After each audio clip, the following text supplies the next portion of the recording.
has gone 0 for 8 over the first 2 games. Yeah, so uncharacteristic of Jenna Laird, and I feel like she is a ticking time bomb, and she's been having some hard outs and not just getting anything to get through.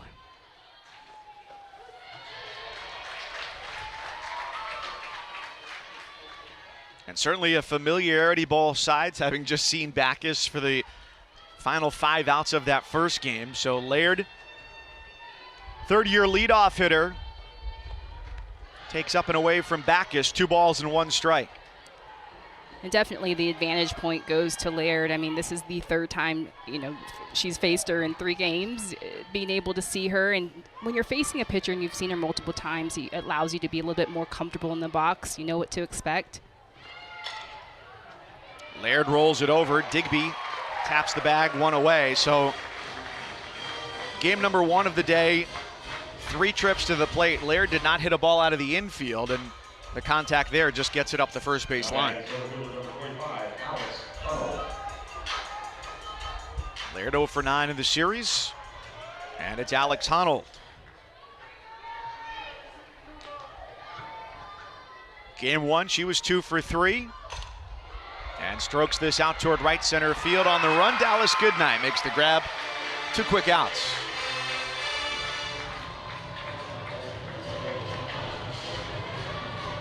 Certainly going to be a test of endurance here going from game 2 to game 3. A warm day, although some cloud cover has rolled in to make it a little bit more comfortable here in Athens.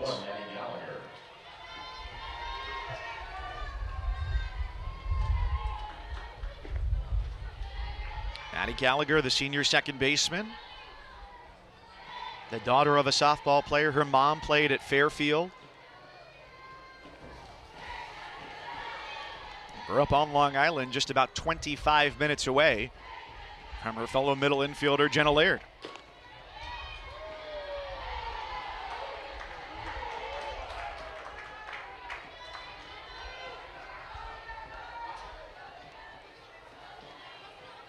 Missouri looking for their first series win here since joining the SEC. Coming off of a series win against Florida for the first time in 10 years last weekend. This is just out of play. Mosley went over for a look. I thought she was going to be able to get to that. And Mosley just setting the tone defensively in game 2, just making some solid plays at third, and defense has been the name of the game in game 1, and Bulldogs not being able to capitalize on some good defensive plays in the first game, but I feel like they made a lot of adjustments in game 2, and we're a different team. And statistically speaking, we saw just 1 error committed in game number 1 on the Georgia end by Chambly out in right field.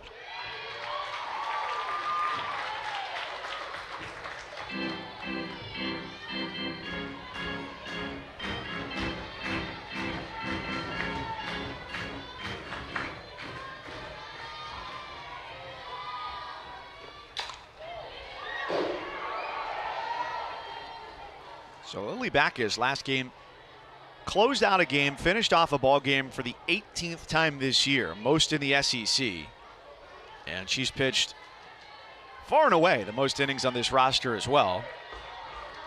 Now with 2 outs here in the inning, 114 and a third. Next closest is Shelby Walters at 88 2/3. Payoff pitch, fouled away again.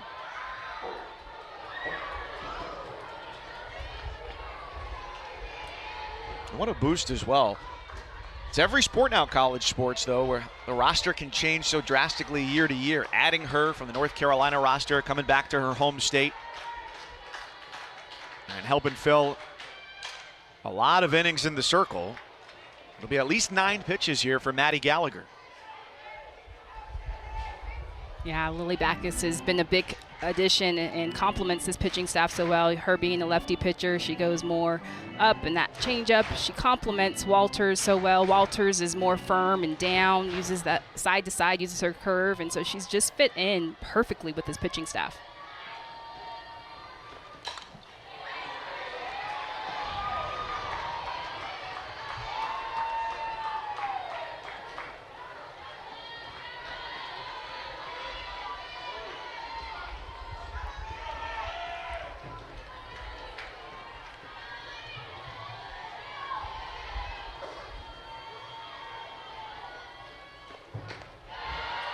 Upstairs ball 4, so Gallagher draws the walk. And she's a 2-out base runner for Abby Hay.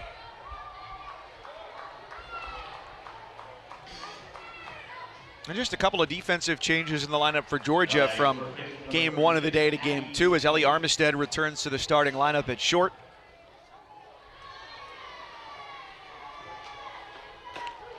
I should say only really one change. And sometimes you think game 1 to game 2 of a doubleheader, it'll be different catchers, as is the case for Missouri. But Sarah Gordon gets the call here in back-to-back games.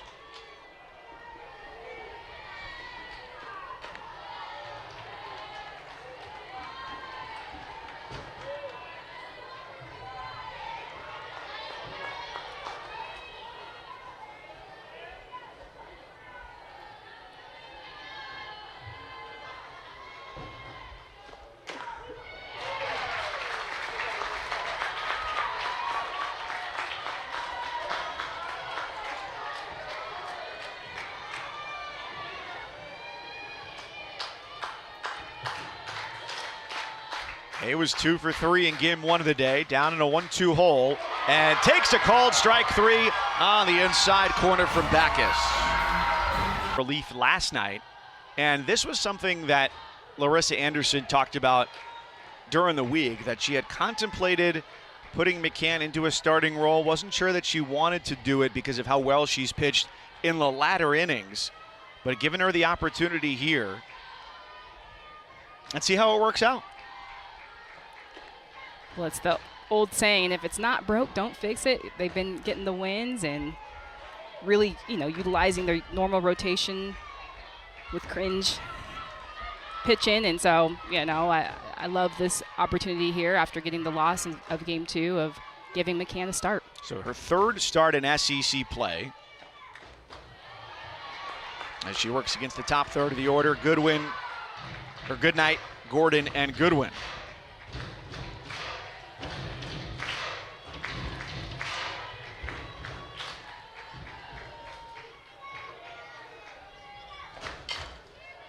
This is a challenge over to first. Hay has no play. That's the pressure Dallas Goodnight puts on a defense. If you can't beat her to the bag, she's going to be safe. Yes, I've just been so impressed with Dallas Goodnight in that leadoff spot. I mean, she has so many options. She can run through the box and slap. She can put down a bunch. She can hit for power.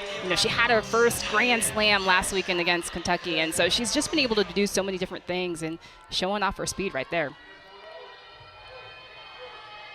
10 for 13 in stolen bases on the year. Sarah Gordon made some good contact in game number 1. There goes Goodnight, and the throw gets into shallow right center field. It's 2 bases on the play for Goodnight.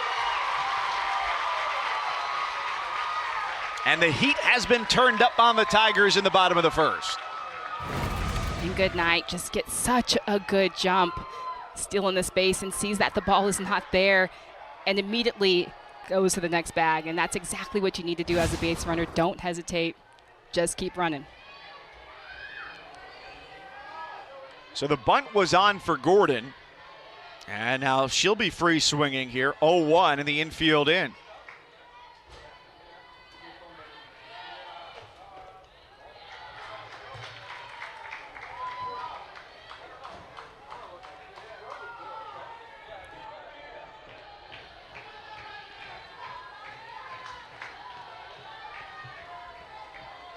Goes down as a stolen base for Goodwin, her 11th of the year, and the error charged to Maddie Gallagher at second.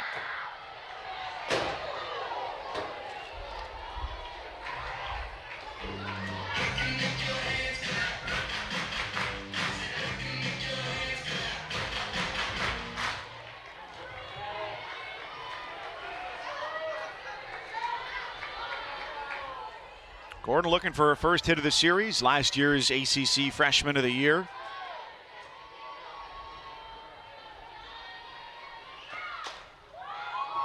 And the 1-2 behind the second base bag. Gallagher calls off Laird. And an ideal situation there for McCann and Missouri to get out number 1. Just so much good communication between Gallagher and Laird. And in general, rule of thumb, your shortstop should take that ball, but I think Gallagher's in the better situation to throw. Had Goodnight tried to tag at third or try to test her, and so in that situation, good job by Gallagher. Hey, you never know. Even if it's a pop-up on the infield, you could get an obstruction call. as was the story of the day in college softball yesterday. Right. I mean, it's like, why don't you just test it and go and see if you get that call going your way? Use it to your advantage. Decisive play in game 1 of the series between UCLA and Stanford. Want to know the count here on Jaden Goodwin. And that'll be enough with the speed for Goodnight over at third base to get home and score, and she is in easily. Sacrifice fly for Goodwin, and it's 1-0 Georgia. A good start for Goodwin, although she doesn't get on base. She was 0 for 3 in game 2, but brings home the run, and the Dogs this year 28-3 when they have scored first. Number 8, Jada Kearney.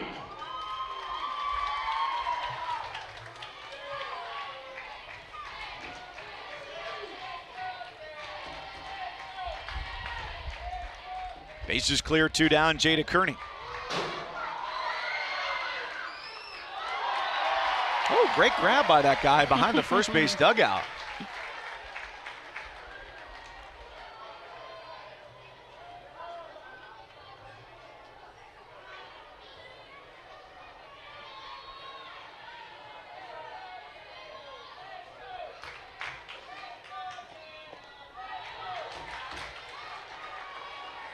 I'm always of the camp that if the ball is coming back into the booth, I'm getting out of the way. You're not going to make your debut and make the big catch? I'm not going to end up in the emergency room, I think is the case. That guy did it one-handed. Check swing and a ball in the dirt, and they count 1-2.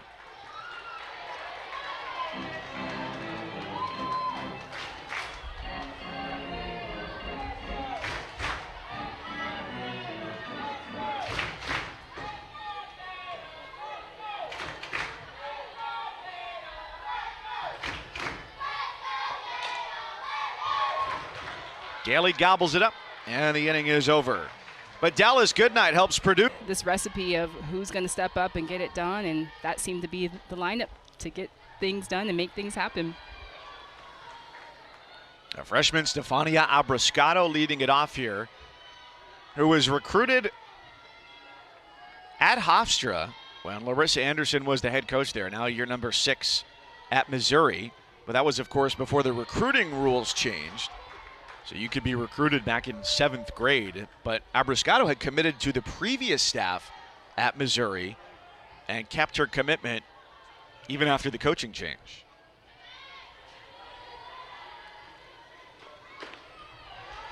And Coach Anderson is so excited about her future, and she's just such a feisty hitter. You know, she finds a way. She'll find ways to get on. She'll take her walk. She'll get hit by pitches. Hits the ball behind runners. Had productive out yesterday.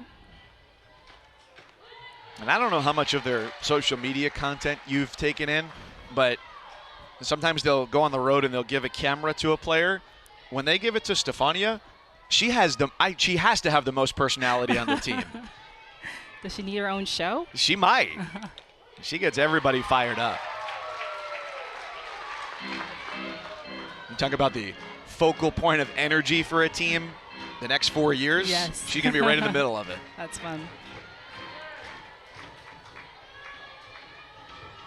Here comes a payoff from Backus. Shallow center field. And Goodnight retires Abriscato.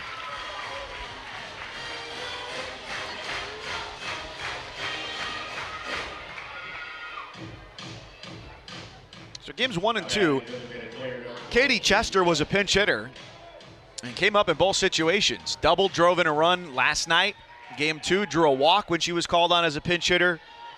Rewarded with the start here as the DP in game number 3 to decide which team wins the series.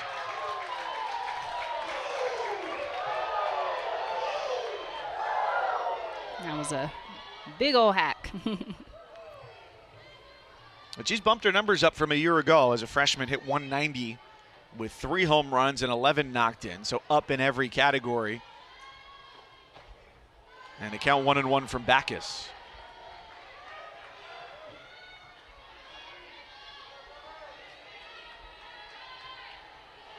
And both of these teams targeted for the postseason. You look at the postseason projections, both as of the latest this week, in position to be hosts, one of 16 for the NCAA regionals. Last year, Missouri reached for the 16th straight year. Georgia blew right through their regional here in Athens and ended up falling in 2 games against Florida State in the Supers.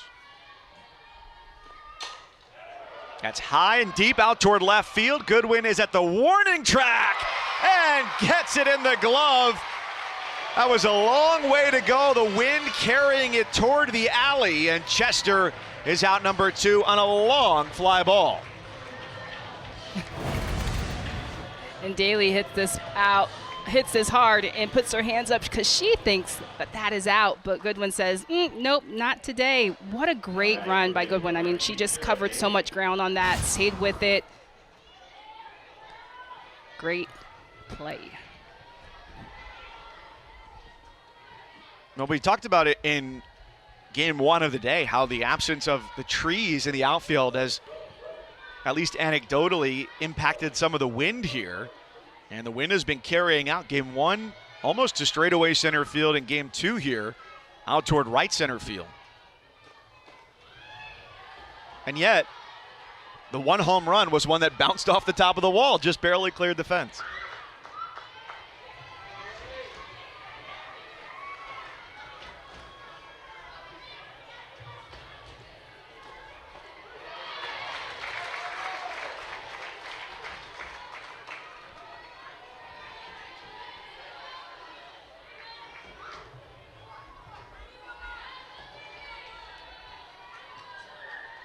Cara Daly picked up a hit in the first game of the day. She takes low 3-1 on a ball that was originally scored as an error on a ground ball to short and later changed to a single.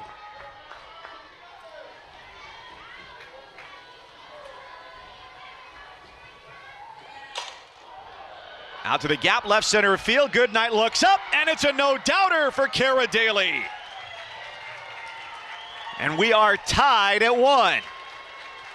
Daly's 6th home run of the year, 27th run knocked in. A team leader in home runs gets another.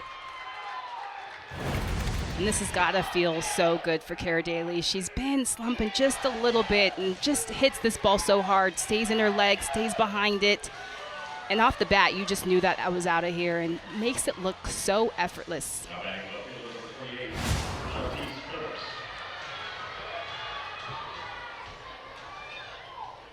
Well, it's not been much. Kind of scratching my head here thinking Shantice Phillips comes up. Has there been an inning where the game has been tied in the series thus far? No, I think this is the first time. It's been back and forth.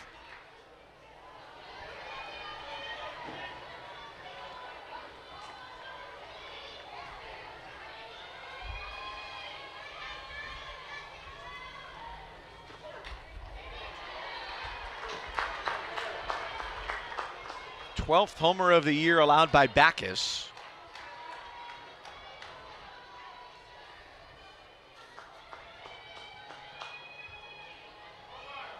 Phillips 0 for 2 in the first game.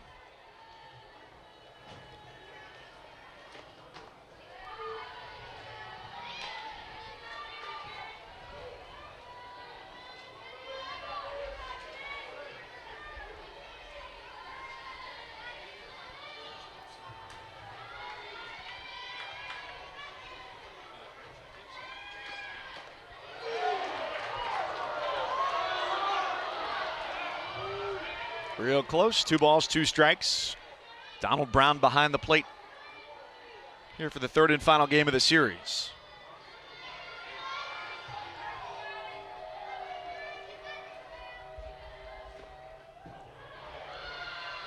And that just got a piece there of Phillips. So after Backus got the first 2 outs pretty quickly against Abrascato and Chester, the Daly home run, and Phillips takes first.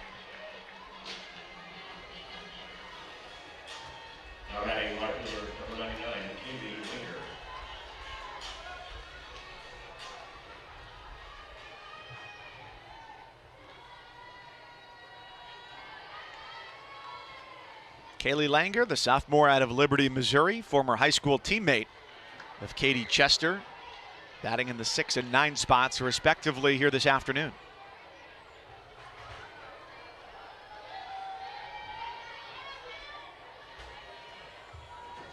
And she's just been hot this series, 2 for 6 with a double last night. Had an 11 pitch at bat and fisted a double in shallow right.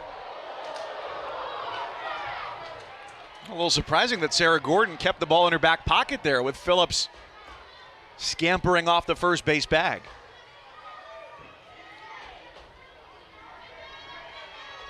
Although there is something to be said with 2 out, avoiding a throw that might put a runner into scoring position. And I think smart, you know, just when we talked about defense, not making unnecessary throws, taking care of the ball. It's not needed, don't do it. Wisdom that comes with age and maturity, and Gordon not even yet through 2 years of college softball. That's blooped into left field, down for a base hit as Goodwin takes it off the turf. Runners at first and second with Missouri mounting a 2-out rally.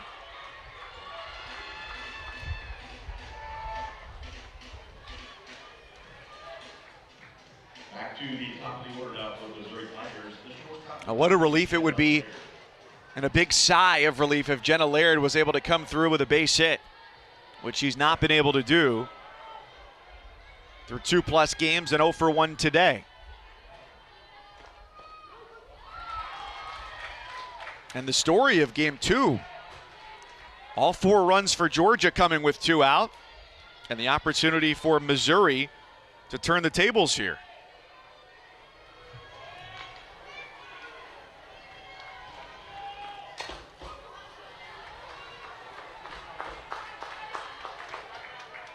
What would help you when you were in a batting funk? I think it's the belief and the trust. You know, obviously when you're in a batting slump, you start to overthink things. You want to overdo, but sometimes less is more. And if you can just think about hitting the ball hard, line drives, being a hard out. Well, slow roller, shortstop, and the ball squirts out of Mosley's glove.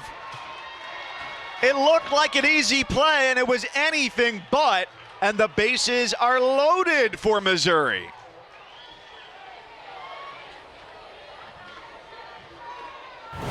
These are the defense miscues that you don't want to come back and haunt you. And Armistead just with a flip to Mosley, and just didn't seem like she had it secure. After review, the play on the field is upheld, no control of the ball. She would have been able to show Ronald White, the third base umpire, here's the ball, I'm headed back to the dugout. Right. So the 4th error of the series for Georgia, 2 last night, 1 in right field in the game earlier today, this one on what looked like out number 3 of the inning. Instead it continues. Phillips at third, Langer at second, and Jenna Laird is on the bases, and Alex Honnold at the plate. And if you're the Tigers, this is exactly who you want. I mean, Alex Honnold, she has been hitting line shots every single at-bat. Even though she's, 0 for 1 on the day, her first at-bat lined out to center field, and she is on it. 4 for 7 in the series, strokes it out toward left, right at Jaden Goodwin, and the inning is over.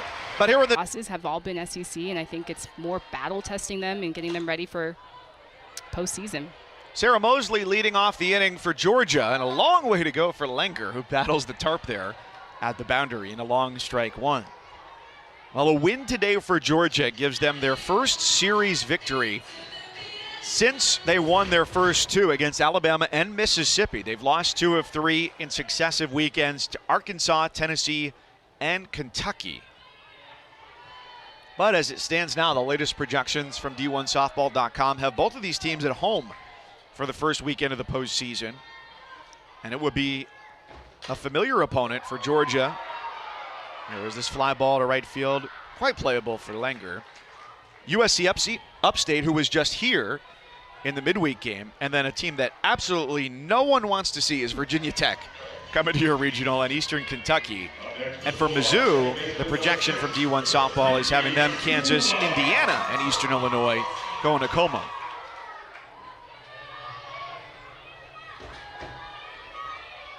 But that Virginia Tech lineup is scary.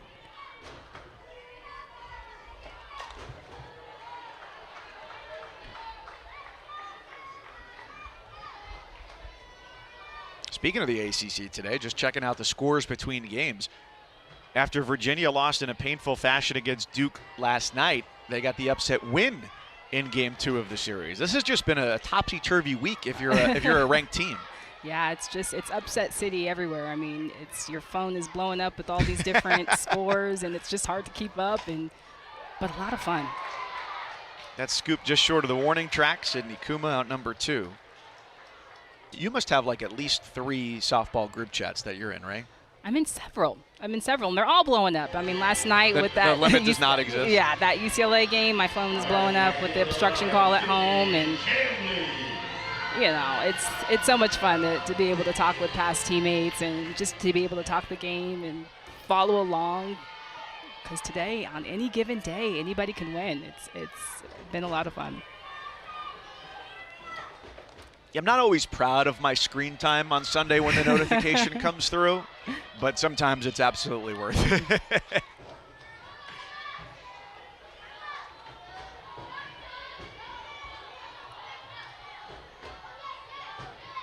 Chambly, the opposite field knock. Last game looking to avoid a 1-2-3 Georgia inning.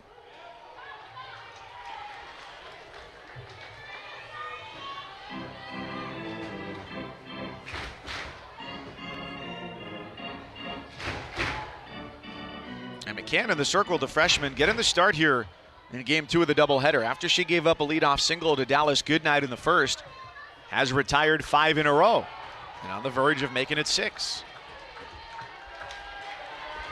Yes, and that rise ball is just so hard to not swing at. I always say rise balls are like steak dinners. I mean, like, they're at eye level. You know you shouldn't have them, but you still want to swing at them. But the way that McCann can make that ball jump is incredible. And they're even better when they don't cost anything. We've really had a team-first mentality. But another thing that she did to help her players see things a little bit differently this way was setting up, because you don't have as much practice time when you get into this deep in the season, especially you got midweek games, travel, the whole deal. Set up an exit velocity system for the team to help show them how much their lower body impacts what they're doing at the plate, especially the younger hitters tend to think that their arms are going to be what generates the power. And in fact, it all starts with the legs. Absolutely. That's how you 100% generate your power, is staying in your legs, staying in the ground. And, sometimes too, when you're facing a pitcher that's blowing smoke, you think you got to go and catch up with it, and you do get more handsy. But what's going to supply the power is the pitcher, and also you staying in your legs. And I loved when she talked about the hit tracks and the exit velo and creating a little competition. How big is that, too? Because you got a roster full of young women who are natural competitors. And if you set it up that it's a win for everybody with that competition, that's really good coaching. Yeah, that's what's so fun. I mean, everybody's a competitor out here. And when you can make practice fun and then you're also learning in it, that's when you can hopefully translate it into a game. It's like, yes, okay, when I was able to get that extra velo, I stayed more in my legs. And hopefully it translates over. Here's Abby Hay 0 for 1.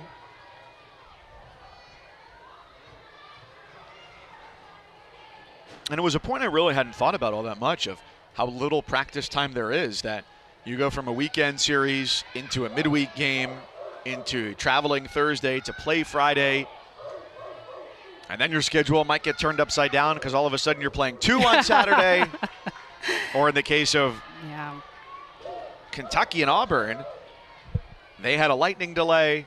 So many things that can get turned upside down, but you find those small moments, those teaching moments, because all of a sudden you could blink and boom, June 1st is on the calendar.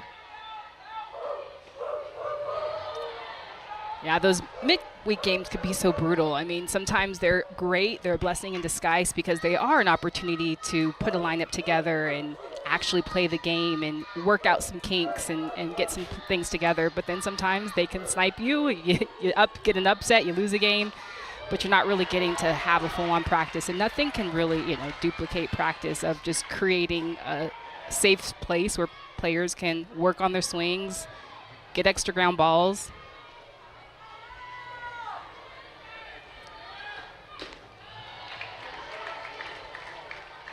And last weekend they had their alumni game on Saturday as well. So Missouri was at the ballpark. Larissa estimated 12, 13 hours. And so that definitely takes something out of you. I know my people meter runs down to 0 after long days. Need some time to recharge. So then they had to come back play Sunday.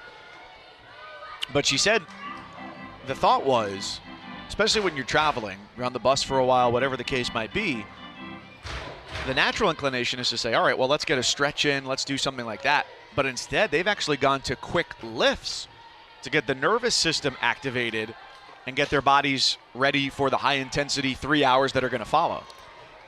Yeah, so when you think about stretching naturally cools you down. And when you're traveling, you want to kind of jumpstart yourself and kind of get yourself going. And I love that. I love hearing that. And a lot of teams should probably implement that. And I wish I would have had that. I was always one of those people that was taught to stretch after flights and things of that nature. But it's always nice to move your body a little bit more.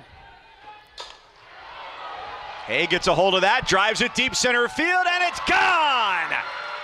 Abby Hay with the second Missouri home run of the ball game, the second of her Tigers career as it leaves the yard, and it's 2-1 Mizzou.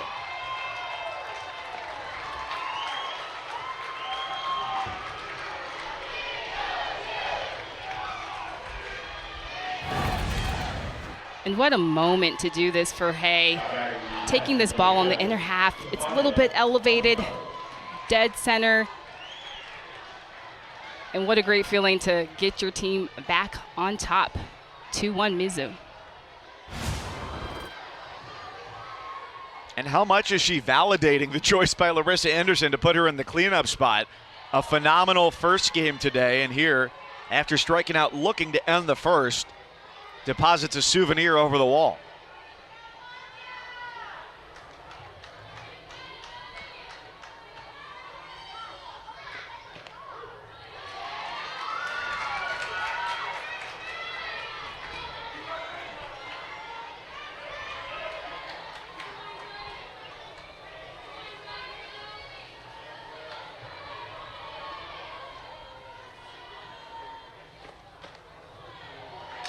That's a trend-breaking home run also from Hay, because it's the first time in this series now in Game 3 where the team that has scored first has had the lead taken away. Tigers pounced early yesterday. Bulldogs did the same in Game 1 today. 1-2, and Abrascato can't hold up. Gordon completes the strikeout, and there are 2 gone.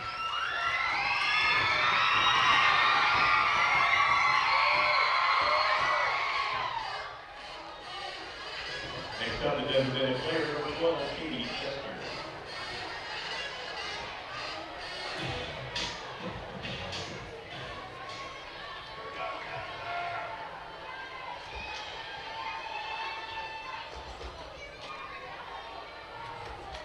Katie Chester, another power threat. 0 for 1 with a fly out to left.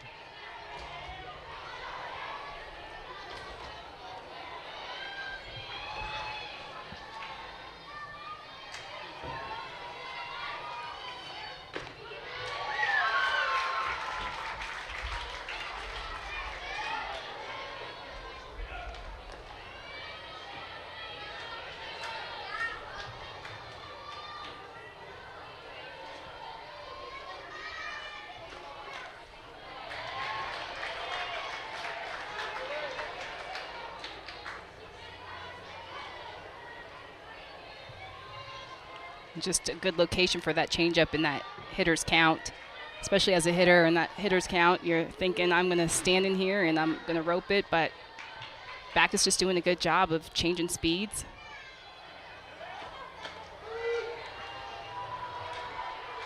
We saw in Game 1 today, too. She used that changeup really effectively, at times as a strikeout pitch. Yeah, she's so impressive. She can throw that changeup in any count. She can throw it for a strike, and she can also throw it as a waste pitch. 2-2 over to Armistead. Inning is over. Abby Hay with a First pitch swinging, and Emily Digby has a single out toward left field. So the leadoff runner aboard, second time in the first 3 innings, breaks up a string of 6 straight, retired by McCann. Well, 2 weeks ago, Oklahoma loses their first Big 12 series since 2011, which just looks like a typo. They lost 2 of 3 at Texas. Lose the middle game of their series against BYU, 9-4, and losing by 5 was their biggest margin of defeat since before COVID, February 22nd, 2020 against Washington. That bunt pushed past McCann, executed beautifully by Ellie Armistead. First and second, nobody out, top of the lineup on the way. And this Georgia Bulldog team, they are just putting on so much pressure on the Tigers defense, and just a great job by Armistead just to try to sacrifice herself, but also in the Cardinals organization as the manager of the Peoria Chiefs in the High A Midwest League. So she said, yeah, when we sit down at the dinner table, that's the kind of stuff we're talking about. Bunt from Goodnight is a foul ball, strike 1. But this is a really dicey situation. You've got 2 runners on. You've got Goodnight, who bunted for a single, stole second, came in to score in the first. And she presents myriad ways to get on base.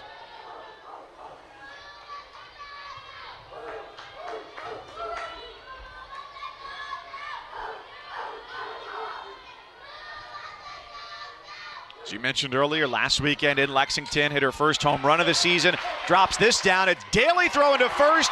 Ball is dropped by Gallagher, and Georgia ties the game. They put the Tigers in the vice grips. Pressure is on, and Georgia takes advantage.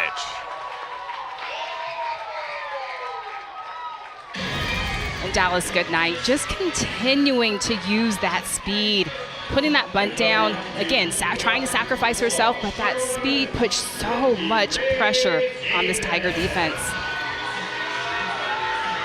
So Digby is in, Armistead to third, Goodnight over at first, nobody out. And Lindy Ray Davis pinch hitting here for Sarah Gordon in the number 2 spot.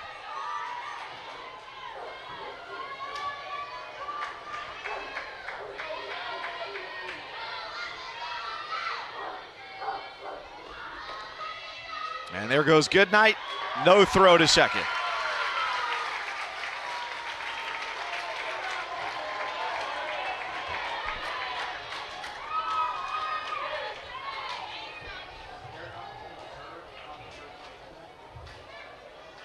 And this might be a challenge to see if she left early. Yes, and Coach Anderson just told us earlier, I don't really like this rule, but hey, I mean, super smart, though, to use it in your advantage to try to stop some momentum. And again, you know, as a base runner, like, to have this rule in the back of your head, you have to be so true, you have to be so on time, and it changes the whole game to be able to review if runners are leaving early. So if it is a stolen base, it'll be her 11th of the year. If not, it's the first out of the inning. And I think she's good. She's pretty safe on that one. I think she's good, yeah. Yeah, good job.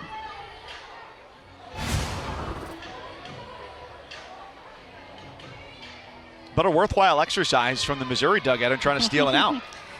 Yeah, I think it's smart, you know, and if you are ever trying to stop the bleeding, stop the momentum, you know, even right now we have to halt the game just to do the review.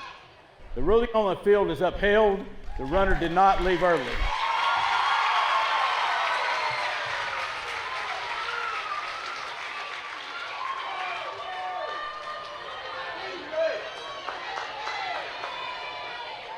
So Goodnight at second. Armistead is at third.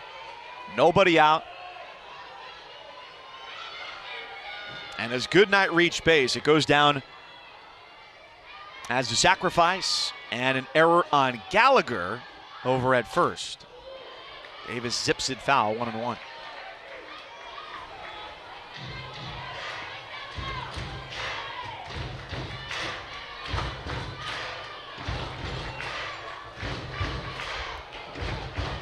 So just as quickly as Georgia took a lead, Missouri tied it and then took their lead. The Bulldogs have come storming right back, looking to end a 3-series losing streak.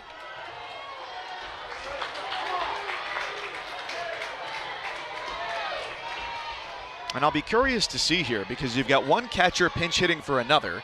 Gordon started game 1, whether Davis stays in the game for the final 4 innings. 1-2, lifted out to right center field. This will get at least one home. Arnold makes the catch. Everybody tags, takes a base. It's Armistead in. Good night to third, and Davis with a successful pinch hitting appearance to give Georgia a 3-2 lead.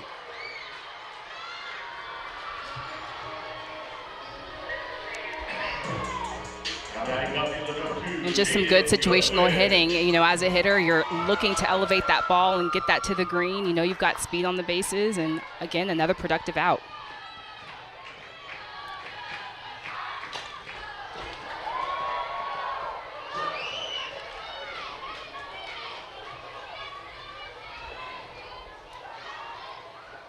Goodwin with the sac fly scored Goodnight in the first.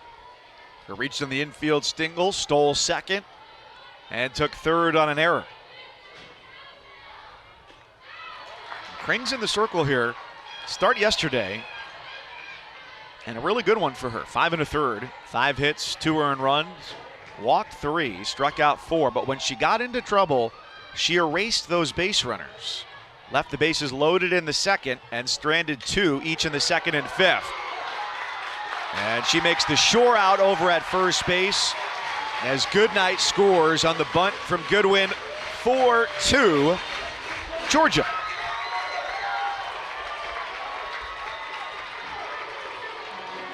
And just another way of some good run manufacturing and trying to make things happen. I mean, just a completely different offense that we're seeing, not trying to rely on that long ball, not trying to rely on trying to hit a 7-run home run like we talked to Coach Amico in the beginning of the game, and just putting down bunts, putting the ball in play. Exactly what you would have predicted coming into the day. Yes, right? Absolutely not. But it's finding a way to win. Right. When what has worked for you isn't, right. It's trying something else. It worked for George Costanza at the coffee shop, and it's working for Georgia today. If everything I'm trying isn't working, then the opposite must work. So a 3-run third, and not done yet, with Kearney and her SEC leading 15 homers in the right-hand batter's box.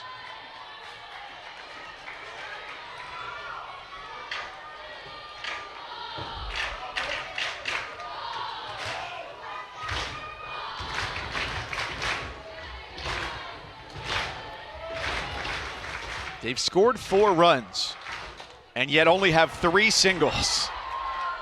One hop, Gallagher the turn, and the inning is over. Here. And for Georgia, they've got 4 runs and 3 singles, and they're the team that's known for the home runs. Yes, we couldn't have written this. We couldn't have put this together if we tried. If we were betting our money, I think, Mike, we would have lost all of our money. And but this is game 3, you know, and both of these teams want this game. And for Georgia, they want that momentum so bad.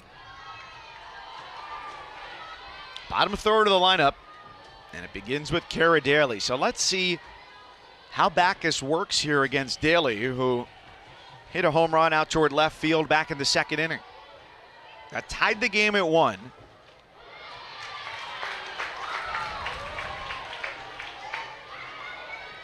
Missouri added another on an Abby Hay home run in the third. Georgia 3 in the third. Backus now working with Lindy Ray Davis behind the plate as she pinch hit for Sarah Gordon.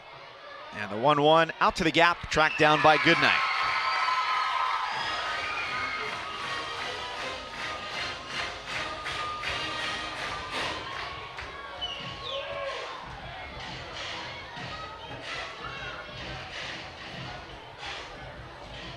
Those are some serious shades there. Not a ray of sunlight is getting through on those. Oh yeah, She is blocking out that sun.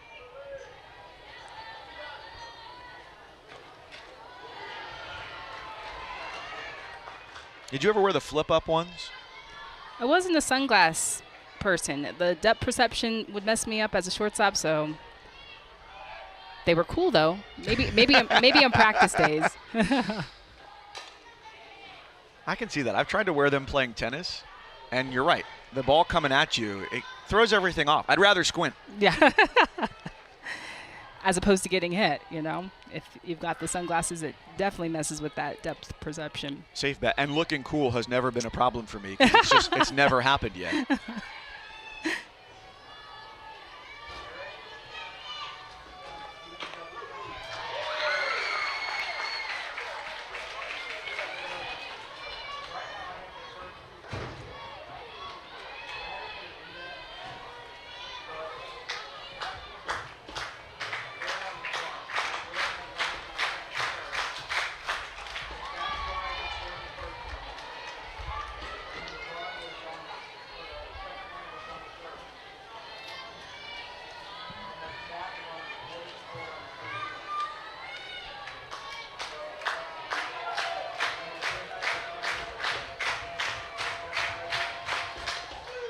Phillips, a half swing. Can she beat it out?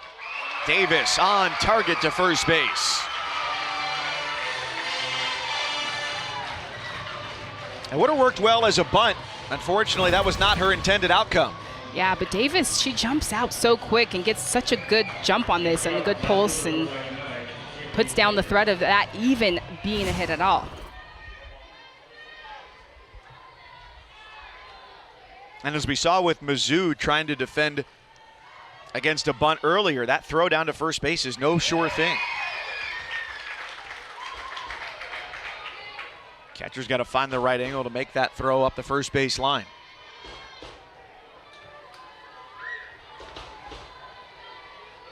Langer's base hit, a soft line drive out into left field. Now a couple times here, Backus has come up a little short on a couple of pitches.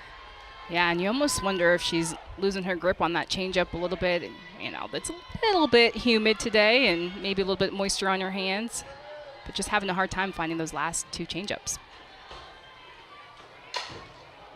That is hit high, deep to left field. Goodwin squares it up. She's got it. It's a 1-2-3 fourth for Lily Backus. She's retired home in the last 100 meters. Sarah Mosley leading it off. It'll be Sydney Kuma, Sydney Chambly. 5, 6, and 7 for Georgia. This trio went 0 for 3 back in the second. But that was before Krings came into the game. She took over a couple batters into the third, so it's the first time they're facing her today. And she's really been elevated responsibility-wise this year. Stepping into the #1 role, that was Jordan Weber over the last couple of years. For the native of Colorado, just north of Denver, a 2-time Gatorade Player of the Year there, and has made her mark here at Missouri in the SEC, now in her senior season.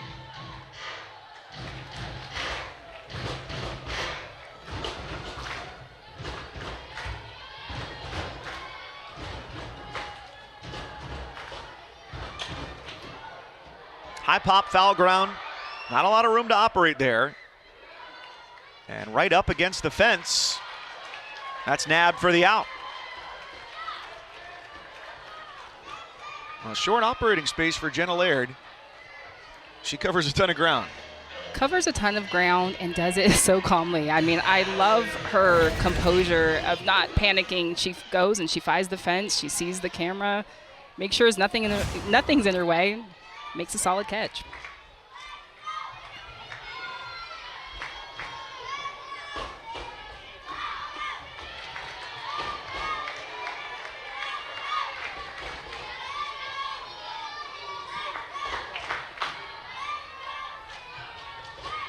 Kuma, like Krings, players who have come a long way to find their college homes. Kuma especially from the West Coast, from Fresno.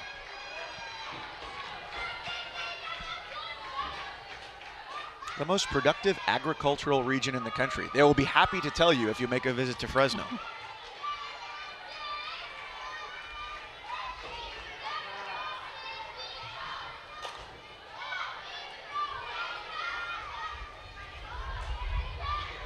And you can see with the righty hitters with Krings on Friday night on game 1, she was busting them more inside. She was trying to speed the hitters timing up a little bit. She was going up with that rise up and in, and then she would try to go with that curve and change to finish off.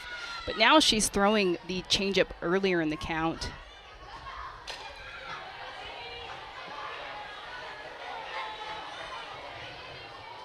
It makes me think about what Coach Baldwin said of the way that these last 3 weekends have gone, where they've dropped 3 series in a row. They've lost game 1. You know it's going to be the ace in the circle. They've won game 2 and lost game 3. And so the pattern there, he said, yeah, we're facing the ace pitcher, but that's the case for everybody every weekend. Generally, you get the sense that it's going to be Friday, Sunday, the best pitcher out there. And so now they have a chance to break that streak here. They lost game 1, they won game 2, and have the lead here, bottom 4. And the ace back in the game.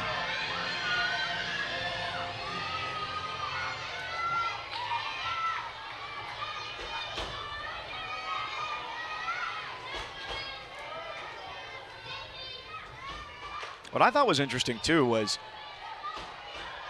that from the Missouri side, they thought with pitchers who work up in the zone, that was going to be problematic going up against a team that has the ability to pop off for a ton of home runs like Georgia does. And then you ask Georgia about it, and their perspective is, yeah, well, we faced pitchers like that this year, and yet they've kept us in check. Yes, and last weekend against Schooner for Kentucky, just the rise ball, they had pitch selection. They were swinging at pitches way, way, way over their head, and so that was one of the things coming into this weekend was refining their pitch selection and making sure they were a little bit more disciplined at the plate.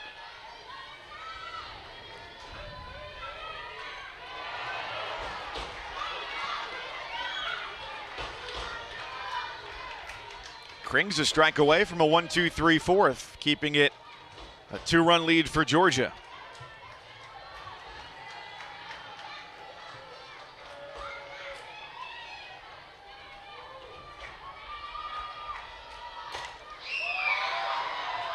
Came inside on Chambly, gets exactly what she wants. She would come to camps, would watch her grow, and they had her on campus back when, as we mentioned earlier, you could do that in 7th or 8th grade. I think we're in a healthier place recruiting-wise at this point. And so she just said she was so excited to show that kids from the Northeast could win. It's not going her way there, a hard hit ball, but right at Armistead. And so that when Anderson got the job at Missouri, she flew out and recommitted to say, Coach, I want to play for you no matter where you go. Awesome. I mean, I just think she's just such a phenomenal athlete, and so it speaks volumes about her. And again, she's not getting the outcomes today, but still a hard out. And the relationship piece of it too, that, a lot of stories sound similar, but for a player like Lily Backus going to the portal, or Sarah Gordon for Georgia, that when you get on the phone with Coach Baldwin, as we talk about just the Georgia transfers in particular, that it's a staff that makes you feel welcome. And what does everybody say? It feels like family. Long drive, left center field, off the top of the fence. And Honnold into second base. Boy, how many times in the course of a day will you see 2 balls off the top of the fence? We saw one leave the yard, and the ballpark just holds that for Honnold.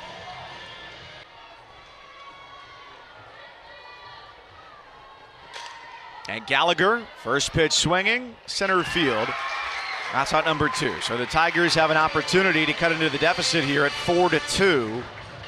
And Honnold missing what would have been her 5th home run of the year by inches.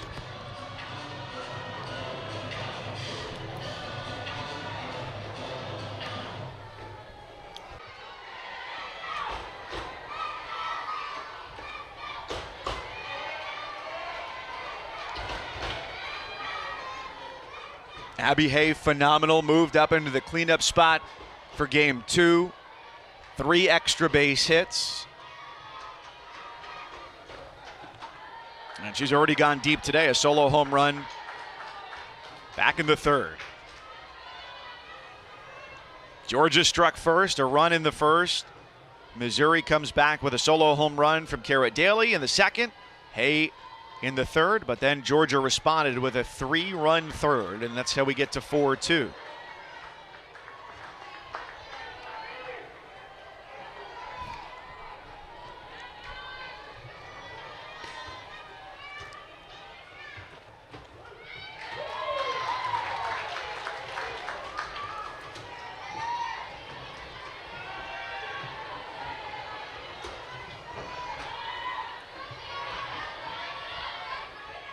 Big pitch here with Backus behind 3-1. Change up, check swing. And she held up all 4.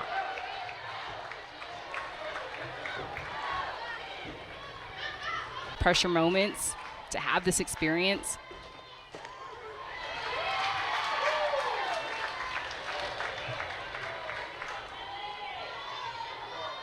She's the daughter of a coach. Her dad, Thomas, played in college, high school baseball coach. Her sister, Juliana, senior outfielder at UConn.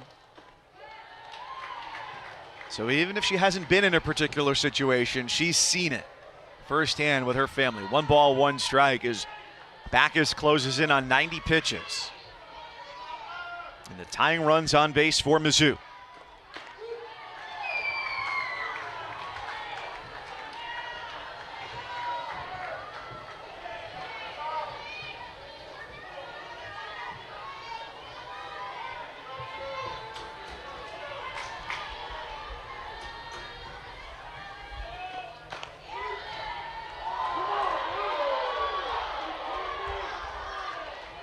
Oh, very close take there from Abriscato. 3-1 now. 3-1 to back-to-back hitters, as a matter of fact, as Hay took ball 4. 2 out, 2 on. 3-1, big swing, but just missed on it, and the inning is over. So the Tigers put the tying runs on base and hit a single out toward left. Swings again at the first pitch, and this time comes up empty. And smart pitch for Krings to lead off with that changeup, knowing that her last at bat she swung at first pitch and throwing that changeup. And Larissa Anderson making a change behind the plate as well, as Crenshaw, who was the starter in game 1, returns here in relief of Abriscato.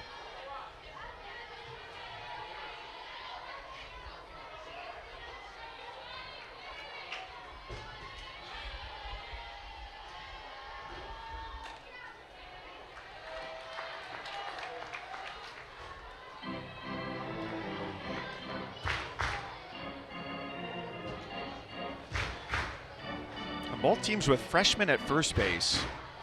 Hay for Mizzou, Digby, the converted shortstop, over at first. And it's always impressive to see a freshman jump in and handle the transition so well. The transition, if you're staying at the same position, is hard enough, let alone learning a new one. And coaches have to love that, knowing that there's a foundational piece of your team's future right there. Yes, there's so much beauty of being a freshman. You can come in and essentially play free. You're still learning. There's obviously this huge learning curve of playing at the next level, but it's a lot of fun when you can just sit back and just play, and the expectations aren't necessarily there yet. Was that what it was like for you? As a freshman, yeah. And once you're your senior year, you feel like you're not necessarily playing tighter, but it means more. This is your last go around, and obviously, the expectations are set for yourself. You've, made a name for yourself or not made your name. It's just a lot rises on that last year that you get to put on the uniform. What about, as that bounces away from Hay, what about the intimidation factor of you played for the most storied program in the history of college softball, of stepping in and knowing what the accomplishments are of the players who are on your team who have been there before you? Yeah, I mean, that obviously plays into it, too, of, stepping into a program with high tradition, but also, too, knowing, I was recruited here. A coach wanted me to come here and play, and having that opportunity to just be free. Like, it's a freshman year is your opportunity just to play free and to continue to learn. Was that something you realized in retrospect? yeah, during I was like, oh my gosh, this is a lot of work. This is hard. Everything's coming at me. We've got school weights. Oh my gosh, there's a lot going on. But, you know, as you go through and, you know, by the time you hit your senior year, man, like freshman year, that was great. You know, there was a lot of, I guess, room for error that a coach gave you. The expectations weren't there as much.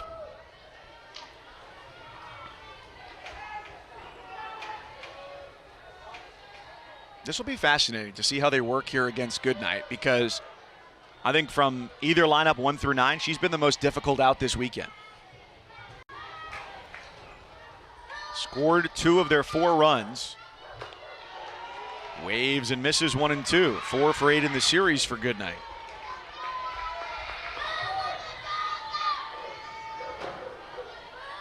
And for her, a ball that travels 5 feet can be as impactful as one that travels 250.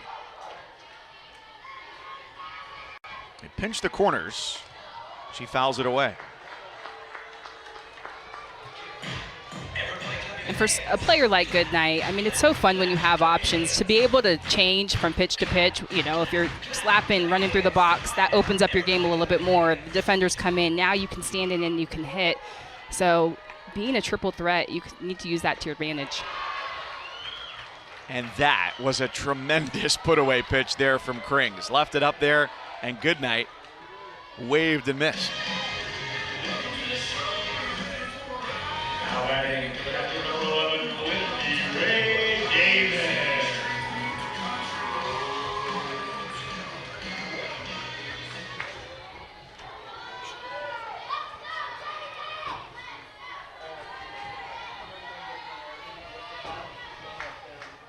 Second trip for Lindy Ray Davis. And both outs here in the 5th on strikeouts for Krings. Who came on back in the 3rd in relief of McCann.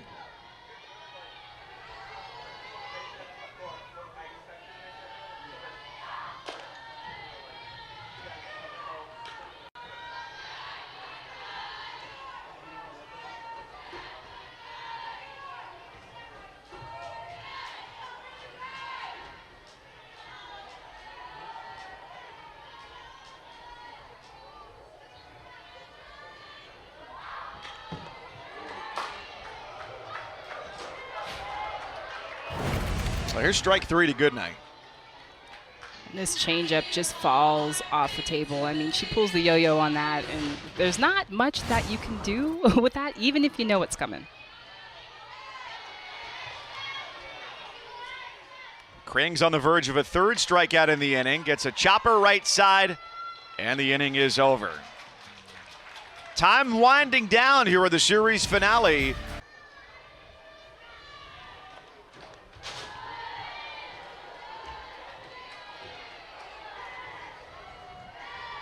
Back as their innings leader by a good number on the year.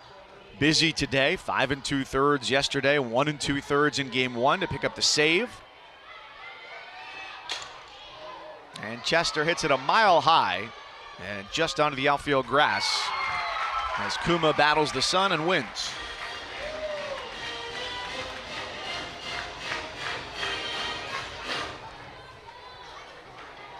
Now coming to the plate, the third baseman, number 19, Kara Daly.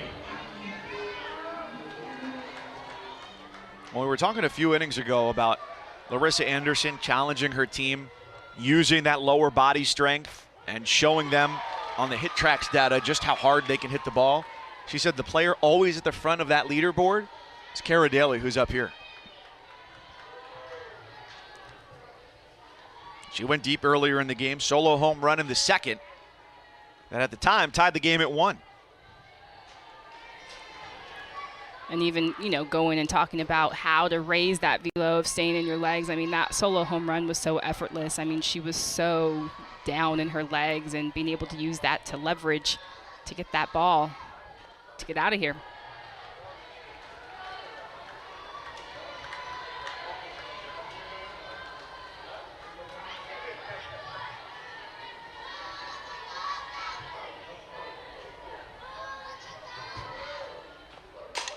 Another well-struck ball, and a gapper. Takes a weird bounce away from Goodnight, but within her vicinity to be able to track it down. Second extra base hit for Daly in this game. She's 2 for 3, and once again gives Missouri the tying run at the plate.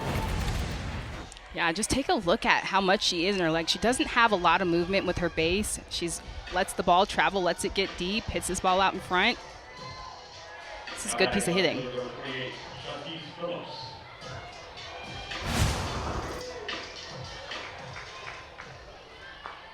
Shantice Phillips 0 for 1, was grazed by a pitch in the second, and a half swing that bounced just up the first base line. She was thrown out her last time up in the fourth.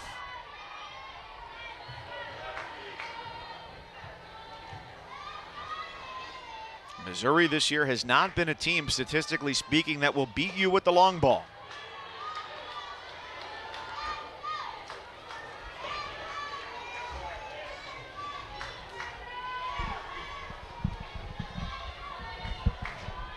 In fact, coming into the series, you look at just 3 players on the Georgia roster.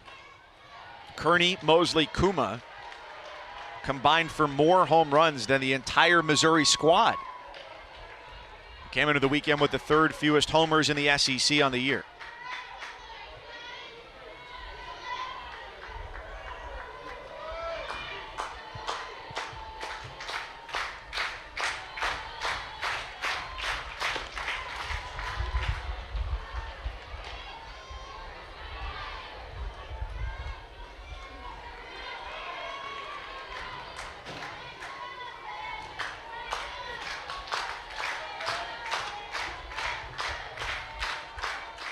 Two Backus off the hands.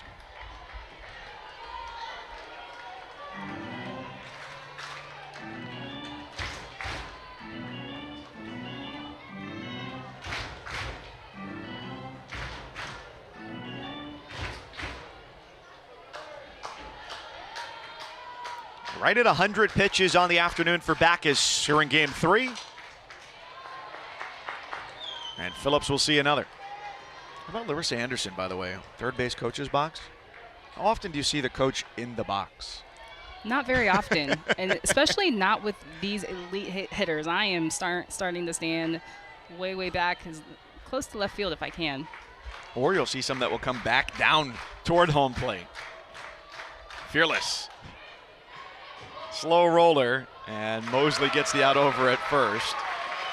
2 gone, Tigers here in the 6th.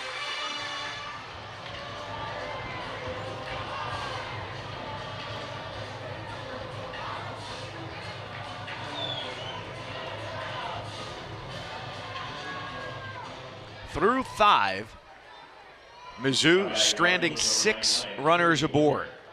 And now another here as Langer, for the 2nd straight batter, represents the tying run in a 4-2 game.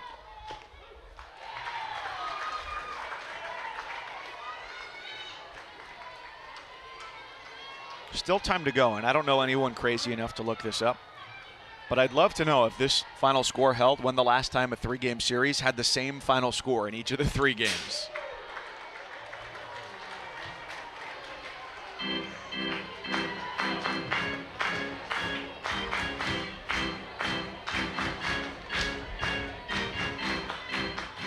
Maybe the more fun question wouldn't be the last time it happened. This is easier to figure out. I don't know how to do it, but somebody would. The 0-2 is lined into center field, and oh my goodness! Dallas Goodnight with a dive-in grab. Plays team in the league, but their last 3 conference series, they've lost 2 out of 3. And they can give themselves some insurance here with Jaden Goodwin leading off and a 4-2 lead in the last of the 6th. First pitch swinging, and Jenna Laird makes it out number 1. And to no surprise, since Lauren Krings came into this game, it's been quiet offensively for Georgia. Yes, Lauren Krings, I mean, she just does such an incredible job of just mixing in that changeup and going in on the hands of all the righties, but she's been starting most of these sequences with changeups and then getting these hitters to pop up.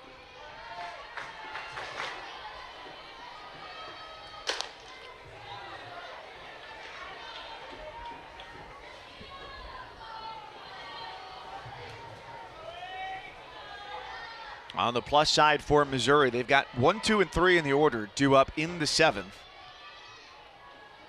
As Krings hopes to keep the deficit at just 2.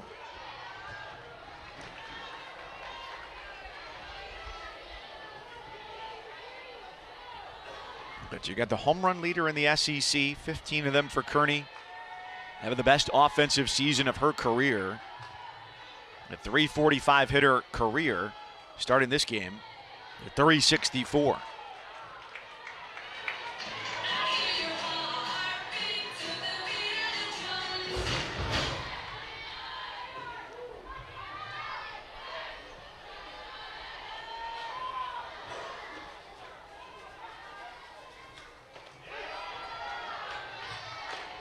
There's that changeup again.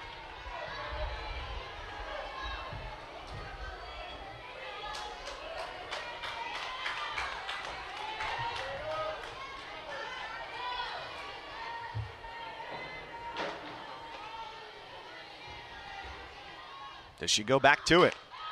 Instead, it's heat up and in.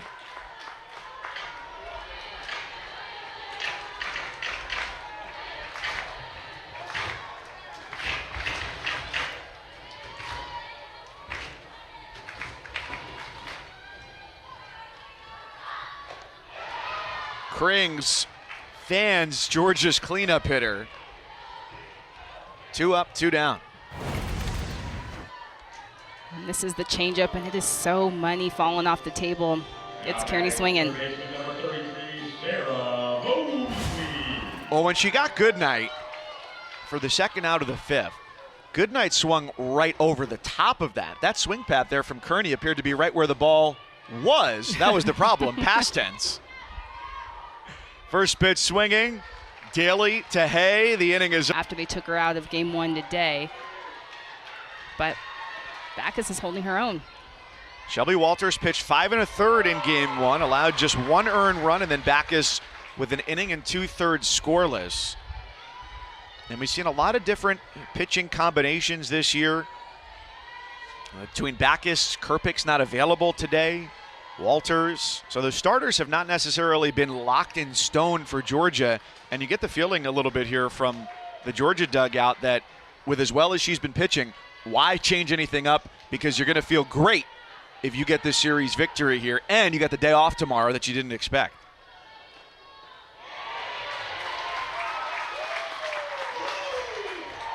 One and 2 to Jenna Laird, the Missouri shortstop who is hitless in the series.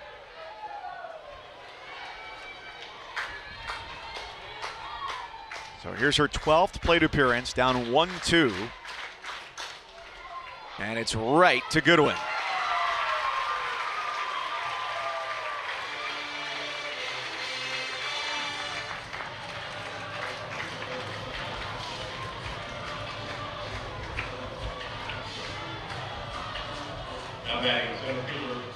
Rally caps working. I don't know if that towel's for good luck or just shade, but that's going. Gloves stacked. Now can they stack some base runners, some base hits, down 2 outs to work with. And Alex Honnold, who was, go metric, centimeters, inches away from a home run. It's got to be centimeters. Millimeters? She hit it off the top of the wall out in left center field last time up. And has a seeing eye single through the right side. Honnold 2 for 4 and allows Missouri to bring the tying run to the plate here in the 7th. It hasn't been for lack of base runners. They went down 1-2-3 in the 4th, but had 2 runners on in the 5th, another runner with Daly, a double off the wall in the 6th, and now Honnold with 1 out for Gallagher.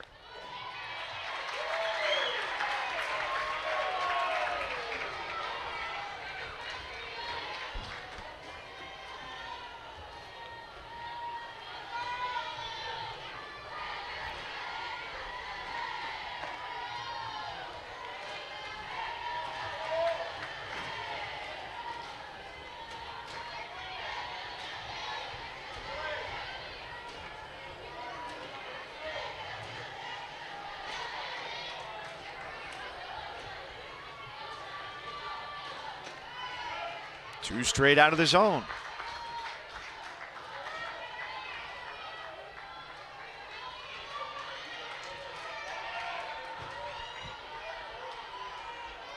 Nobody is untouchable in this league. We saw the top 2 teams fall earlier today. Count 2-2, and these teams came into play 8-8 in the league. Georgia took game 1 of the doubleheader today. Game 2 of the series to improve to 9-8. Mizzou 8-9.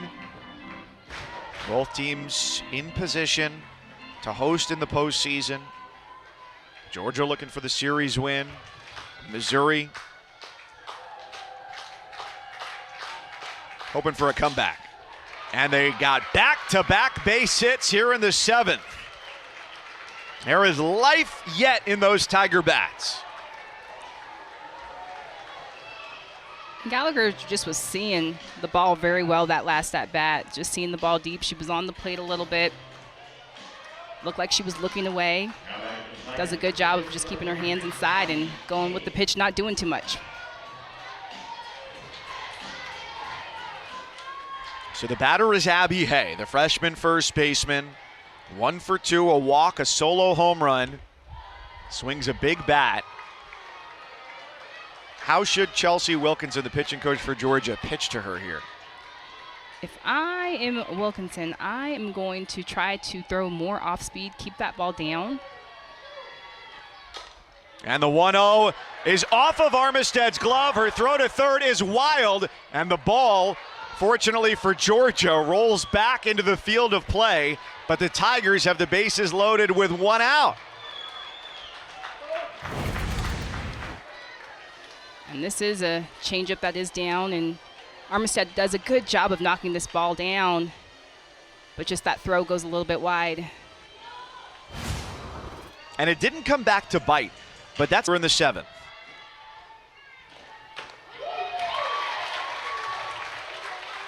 Oh, and how the nerves must be jumping to come off the bench. And the first pitches you see in game 3 are the most important ones of the day for everybody.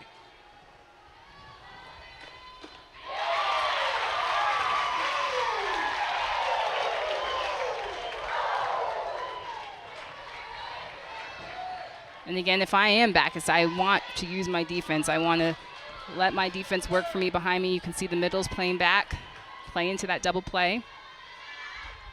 0-2, she got it to chase the rise.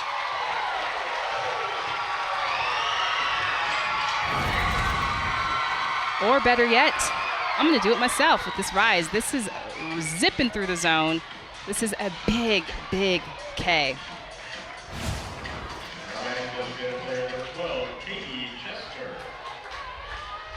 So it's up to Katie Chester against Lily Backus. 0-1 in a situation where a base hit will get a green light and could easily tie this game at 4.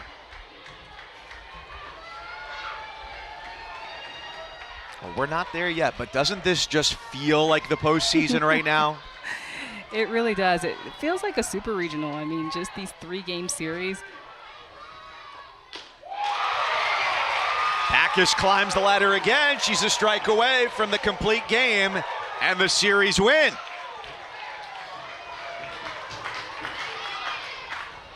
Not much left to be said at this point. Yeah, at this moment, you just compete. You know, you've got to trust all the work that you've put in, and this is when it's fun. You just get to sit back and you got to compete.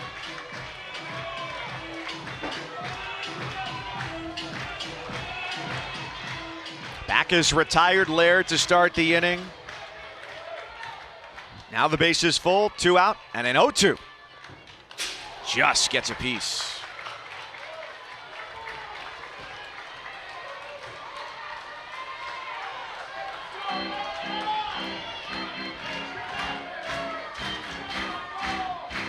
I would go back to that rise, maybe a little bit more out of the zone.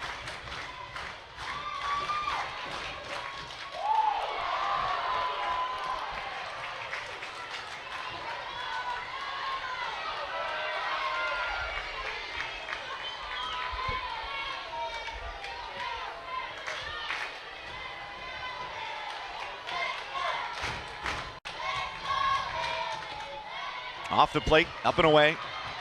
2 balls, 2 strikes. Just trying to see, after she got ahead in the count, if she could get a swing and a miss at a pitch that was never going to be a strike.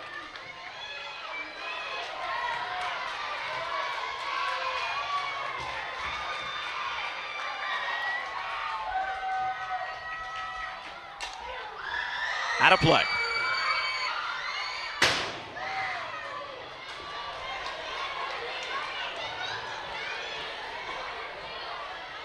With the thud of that ball on the roof, you know so much why the Georgia hitters missed the bleachers in center field. It's an emphatic collision. Another time, the 2-2 to Chester. And that just misses 3-2. Oh boy. Oh man. Sweaty palms and all.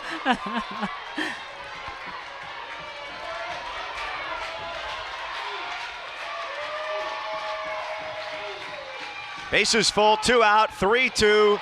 Shallow right, Kuma out, Chambly in, ball game over. And for the first